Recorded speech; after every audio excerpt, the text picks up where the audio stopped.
Exactement, j'ai décidé de lancer finalement une petite série dans laquelle on va parler en 3 périodes de ce cinéaste français majeur qui est évidemment beaucoup trop sous-estimé et c'est pour ça qu'on décide d'en parler. Jean Epstein naît le 25 mars 1987 à Varsovie en Pologne, alors à l'époque Empire russe, est mort le 3 avril 1954 à 56 ans à Paris. C'est un réalisateur, essayiste et romancier français. Et pourquoi on s'intéresse à lui? Tout simplement parce que son cinéma sert autant de théorie que ses films eux-mêmes, qui sont toujours des vrais actes de cinéma.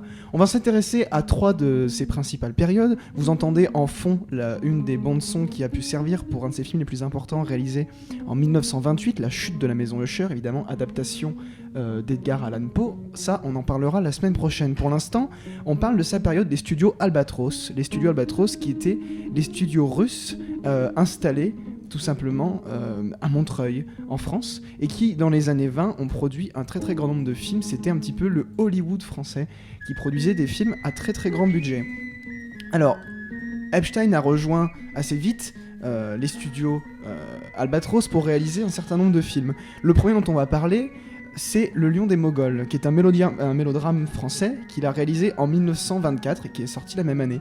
Alors, on peut noter qu'on retrouve quand même au casting Ivan Mosjoukine, et donc le film a été un très très grand succès à l'époque. Très rapidement, le film parle donc au royaume des Moghols du règne du maître du grand Khan, qui donc est à la tête de ce royaume. Mais voici qu'un jeune officier enlève la princesse captive qu'il convoitait et s'enfuit avec elle. De par sa prestance, l'officier décroche un contrat pour faire du cinéma lorsqu'il arrive en Europe et déjà fait chavirer le cœur de la vedette féminine. On est donc face à un vrai mélodrame, presque une fresque d'1h40, ce qui est assez court finalement pour l'époque, pour les films à fresque. Un film muet évidemment, dans lequel les yeux perçants de Mosjoukine parlent énormément, autant que les images. Et alors ce qui est intéressant de constater, c'est que dans finalement un de ses premiers gestes de cinéma, Epstein développe déjà ce qui deviendra sa grammaire cinématographique, c'est-à-dire un montage très rapide, des gros plans sur les visages, des gros plans sur les objets, des inserts, également beaucoup de travelling, des travelling inversés, surtout une utilisation assez vertigineuse du fondu et de la superposition des images pour faire parler les images autant que le scénario. Scénario d'ailleurs jugé à l'époque assez bête, notamment par Henri Langlois en personne, qui était un des plus grands défenseurs de Jean Epstein et qui a voulu le réhabiliter dans les années 50 à la Cinémathèque.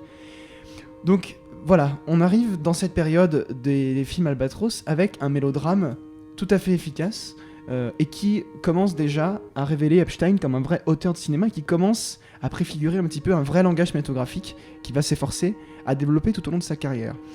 L'année d'après, 1925, puisqu'en 1924 c'est Le Lion des Moghols, arrive un autre mélodrame, un mélodrame actuel, un mélodrame contemporain de l'époque dans lequel le film est réalisé, qui s'appelle Le Double Amour. Le Double Amour, qui est un très beau film qui raconte l'histoire de la comtesse Laure Mauresco, qui s'éprend d'un jeune, Jacques Prémont-Solène.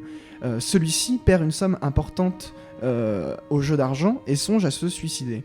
Laure l'en empêche avant d'apprendre que son amant a dilapidé la recette d'une fête de bienfaisance dont elle s'est occupée. Sa femme envoie le jeune homme en Amérique pour fuir le scandale. Il revient 20 ans plus tard, fortuné. Alors, il faut préciser aussi que le personnage de Jacques Prémont-Solène est le fils d'une très grande fortune qui officie dans l'industrie de l'automobile.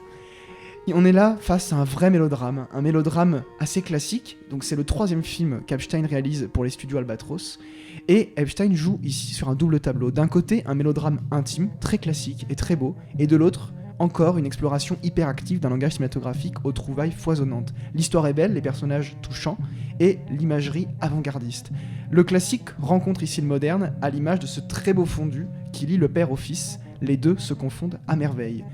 C'est le plus beau film d'Epstein de cette période, selon moi, cette période Albatros, vraiment le moment où il va commencer à imposer sa grammaire cinématographique, qui fera de lui un des plus grands théoriciens et un des plus grands inventeurs de langage du cinéma, un véritable explorateur. La même année, en 1925, il va réaliser un film un petit peu moins important, mais toutefois considéré comme un classique du cinéma français par Langlois en personne, Les Aventures de Robert Macaire, qui raconte tout simplement les aventures et les histoires, les déboires même, d'un bandit de grand chemin, joué par Jean Angelo, et de son compagnon, qui vont donc vivre de nombreuses aventures qui se découpent en plusieurs tableaux, plusieurs histoires, plusieurs aventures même, puisque les chapitres finalement sont les aventures. sur plus de 3h20 qui passe très très vite, puisqu'évidemment, ici, moins d'exploration formelle du cinéma, mais beaucoup de plaisir et beaucoup d'humour. Et je me souviens même de Langlois qui avait dit, oui, on parle beaucoup de Langlois puisque c'est un de celui qui a le plus défendu et le plus écrit sur Epstein, qui disait qu'à certains moments, les personnages rigolaient, riaient à l'écran, et que ce qui faisait la beauté du film, c'est qu'on n'était pas toujours en mesure de savoir si la personne qui rit à l'écran, c'était le personnage ou l'acteur.